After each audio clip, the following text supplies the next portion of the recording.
A credit card looks simple from the outside. A small rectangle of plastic, a number across the front, a limit you are allowed to use, a due date you are supposed to respect, and a statement that arrives every month reminding you that convenience is never free. But the card is not the real product. The real product is your behavior. Every swipe tells the company something. Every payment tells them something. Every missed due date, every balance carried forward, every late fee, every grocery run, every emergency purchase you could not afford in cash. The company is watching all of it, not emotionally, not personally. With models, it wants to know what kind of cardholder you are. Are you inactive? Are you risky? Are you profitable? Are you growing? Are you someone worth retaining or upgrading? Two people can hold cards from the same company and live inside completely different systems. One spends $600 a year and gets ignored. Another spends $60,000 a year and gets premium offers. One carries a balance and pays interest for years. Another pays in full every month and uses the company's own reward structure against it. One waits on hold. Another gets transferred to a priority line. This is about how credit card companies treat you based on your annual spend, and what your spending tells them about the kind of money they can make from you. Level 1. Dormant cardholder. Your annual spend is between $0 and $500. You have a credit card, but barely. Maybe you opened it to build credit. Maybe it came with your bank account. The card arrived, you activated it, used it once or twice, break time IO5s, and placed it somewhere you rarely look. A subscription hits it occasionally, maybe a small online purchase. But most months, nothing happens. From your point of view, this feels responsible. You are not in debt. You are not overspending. From the company's point of view, you are almost invisible. You are not generating meaningful interchange fees. You are not generating interest. You are not creating loyalty. You are an open account with almost no movement, and open accounts cost something to maintain. The company may send a small promotion, spend a certain amount and receive a bonus. Use your card before a certain date. It sounds like generosity. It is a nudge. If the account cannot be awakened, it may eventually be closed. Not with anger. Not because you did anything wrong. The system simply sees an account that does not move. Break time. You are not a relationship. You are an inactive file in a machine designed for movement. Level 2. Small everyday spender. Your annual spend is between $500 and $3,000. Now the card is alive. You use it sometimes. Groceries, fuel, a streaming subscription, a birthday gift. The card is not central to your financial life, but it has entered the rhythm of it. The company can now read you more clearly. It sees the categories. It sees the timing. It sees whether your spending rises near the end of the month. It sees whether you pay immediately or forget until the due date is almost breathing on your neck. The spending is still too small to make you important, but it is enough to make you measurable. You may get basic offers, a small cashback promotion, a limited time discount, a credit limit increase from $500 to $800, or $1,000 to $1,500. To you, it feels like progress. To the company, it is a test. The company is not just asking whether you can spend more. It is asking what happens when you are allowed to. Do you stay disciplined? Do you start carrying a balance? Do you become active without becoming dangerous? You are not powerful enough to be courted, not risky enough to be restricted, not profitable enough to be prioritized. You are simply beginning to leave a pattern, and in credit, patterns are everything. Level 3. The struggling spender. Your annual spend is between $3,000 and $8,000. This is where the card begins to feel less like convenience and more like survival. The fridge is empty before payday. The car needs repair. A medical expense appears. Break time 05 school fees hit. Rent took more than expected. So the card becomes a bridge. From today to next week, from this emergency to the next paycheck, and the company sees that bridge. It sees that the statement balance is no longer being cleared completely. It sees that minimum payments are being made. It sees that the balance is surviving from one month into the next. This is where the relationship becomes dangerous. Because now you are not only generating transaction revenue, you are generating interest. The company does not need to understand why it happened. It only sees that a balance carried forward. And carrying balances is where credit card economics becomes sharp. You may still receive offers, a balance transfer promotion, a cash advance option, a pay over time plan, a new credit limit. The language is soft, flexibility, break time, 05's convenience, access. But underneath the softness is a hard calculation. If you are paying interest and still making payments, you are not a failed customer. You are a profitable one. That is the strange cruelty of this level. The company may treat you better at the exact moment your financial life is getting worse. The app may congratulate you on a credit limit increase while your balance is quietly becoming heavier. The card company does not see your stress. It sees utilization. It sees payment behavior. It sees revenue. And if the numbers still make sense, it gives you more rope. Level 4. The reliable revolver. Your annual spend is between $8,000 and $15,000. You are active now. The card has become part of your monthly life. Groceries, bills, transport, clothing, restaurants, subscriptions. As you pay, that is the important part. You make the minimum payment, sometimes more, sometimes enough to feel like progress, but not enough to end the balance. The debt shrinks, then grows again. You clear part of it, then life refills it. The company likes this more than you think. Not because you are failing, because you are stable enough to keep paying and dependent enough to keep borrowing. You may believe the company wants you debt-free. It does not. It wants you current. There is a difference. Debt-free customers are clean. Delinquent customers are dangerous. Current customers who revolve balances are productive. They keep interest flowing. They keep using the card. This is where rewards become deceptive. You earn points, cashback, maybe 1%, maybe 2%. And those rewards create a feeling of intelligence. You feel like you are getting something back. But if you are carrying a balance at high interest, the rewards are not the game. They are the decoration around the game. The company gives you points in teaspoons and collects interest in buckets. That is the math most people avoid because the points feel visible and the interest feels slow. You are being treated as a valuable revenue stream, but not as a powerful customer. A powerful customer extracts value. A profitable customer gets extracted from. Level 5. The disciplined optimizer. Your annual spend is between $15,000 and $40,000. Something changes here, not necessarily your income. What changes is your control. You are spending more on the card, but the card is no longer controlling you. You use it for things you were already going to buy. Break time .05s, .t food, fuel, travel, subscriptions, insurance. Every category you can route through the card without increasing your actual lifestyle. Then the statement closes, and you pay it in full. That one behavior changes the entire relationship. The interest rate could be 24% or 29%. It almost does not matter because you never allow it to activate. The card is no longer borrowed money. It is a payment rail.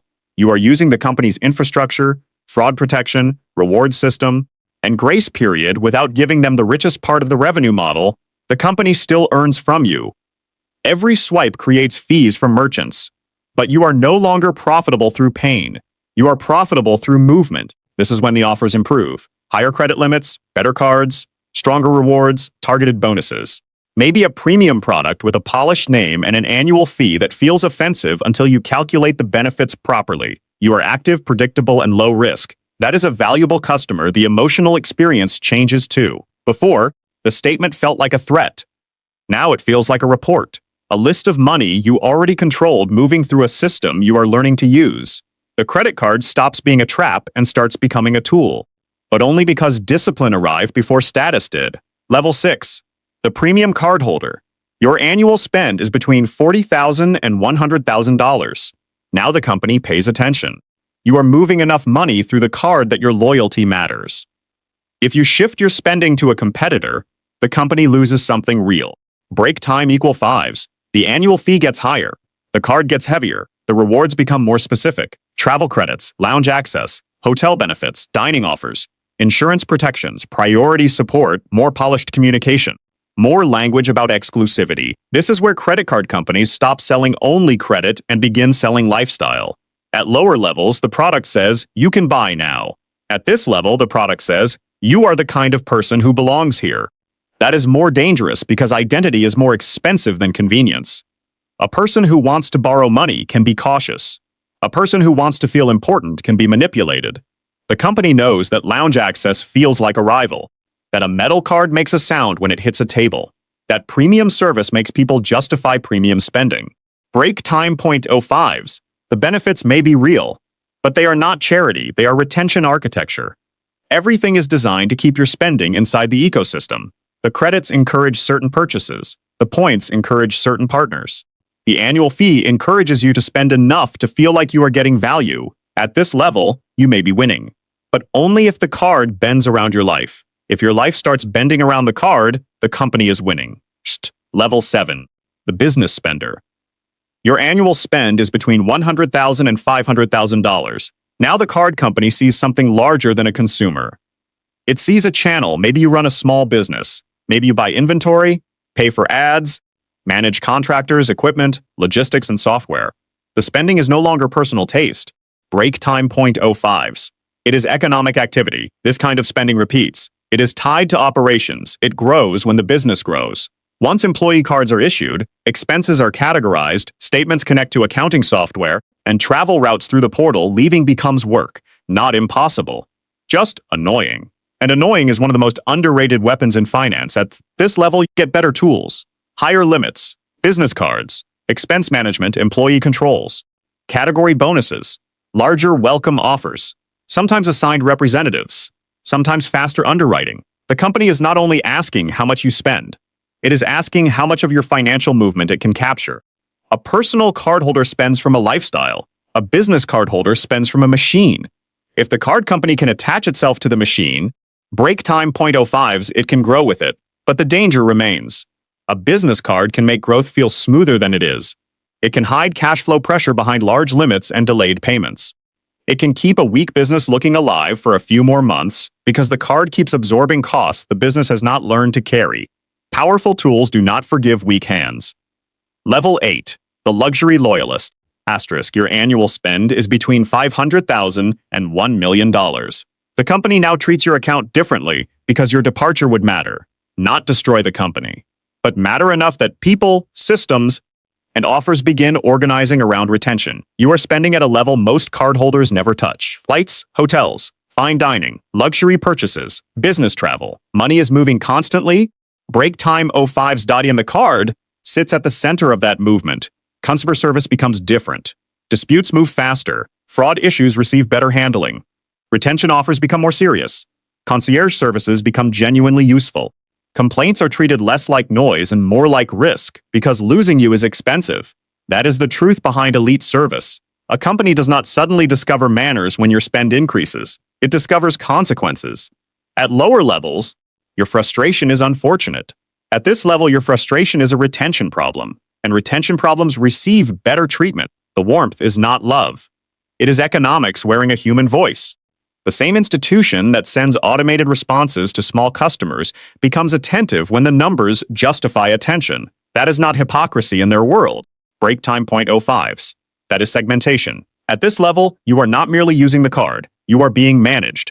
Level 9. Invitation only. The annual spend may be $1 million or more.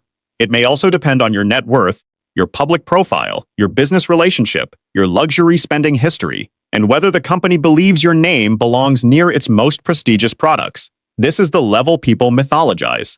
The rare card, the private invitation, the one people whisper about online. At this level, the product becomes symbolic. It still processes payments. It still earns fees. But the card has moved beyond utility. It is now a signal. It tells hotels, restaurants, and salespeople something before a word is spoken. Arifas becomes deeply personalized. Private lines, hard to get reservations, event access. Break time 0.05's bespoke problem solving. A level of attention that does not appear in normal brochures, because normal brochures are not written for these customers. The company is no longer just protecting spending volume. It is protecting proximity. Proximity to wealth. Proximity to people whose financial lives are large enough to create other opportunities. But this level has its own quiet truth. Prestige is still a business model. The invitation may feel like honor. The service may feel like respect. The card may feel like proof that you have arrived. But the company is still doing what it has always done. Studying behavior, pricing access, protecting revenue, and turning financial movement into profit. The difference is that at this level, the machine no longer feels cold. It feels elegant. Break time 0.05s. And elegance is often just machinery with better lighting. So what is the real game? It is not to hate credit cards. It is not to worship them either. That is how people get trapped by polished metal and points they barely understand. The real game is to know what role you are playing. At the bottom, the card company profits from your pressure. In the middle, it profits from your habits. At the top, it profits from your volume. The same company can make money from a struggling customer paying interest and from a disciplined customer spending heavily and paying in full. One is profitable because he is vulnerable. The other is profitable because he is valuable. Those are not the same thing. The goal is not to own an expensive credit card. The goal is to become someone who cannot be quietly harvested by one. Because the card is never just a card. It is a mirror. It reflects your discipline, your pressure, your lifestyle, your weakness, and the kind of customer the financial system believes you are. And once the system decides what you are, it treats you accordingly. So when you swipe, understand what is happening. You are not just paying, you are revealing yourself.